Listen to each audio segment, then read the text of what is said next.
और इसका संदेश दे दिया इजराइल के उस जनरल ने।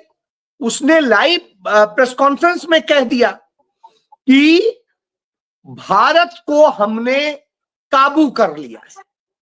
अब यदि वो ये सीधे सीधे लाइव टेलीकास्ट में कह दे रहा है तो इसका मतलब बिल्कुल सही है जो बात कही जा रही थी, क्योंकि जिस तरीके से नरेंद्र मोदी वहां गए, वहां की संसद में खड़े होकर उन्होंने इजराइल का सपोर्ट किया और कहा हम पूरी तरीके से साथ रहेंगे। उसके पहले आप याद करिए, उसने कहा था इजराइल ने कि भारत के हम करीब 1 करोड़ 1 या 1.25 करोड़ जो है लोगों को अपने यहां सेना और दूसरी चीजों में एम्प्लॉय करेंगे, वो खतरनाक जगहों पर जहां पर आज इजराइल के लोग नौकरी नहीं करने को तैयार हैं।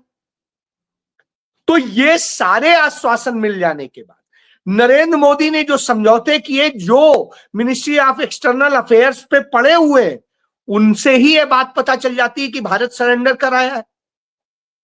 और वो सारे 17 बिंदु देख लीजिए तो आपको पता चलेगा कि भारत में अब कुछ भारत के अंदर की चीज गोपनीय नहीं रहेगी, सब इजराइल के पास पहुंच जाएगी, अमेरिका के पास पहुंच जाएगी। उधर अमेरिका के विदेश मंत्री मार्को रूबियो ने कह दिया कि हमने तो पूरी प्लानिंग कर ली थी, इजराइल का आया हमने अटैक कर दिया।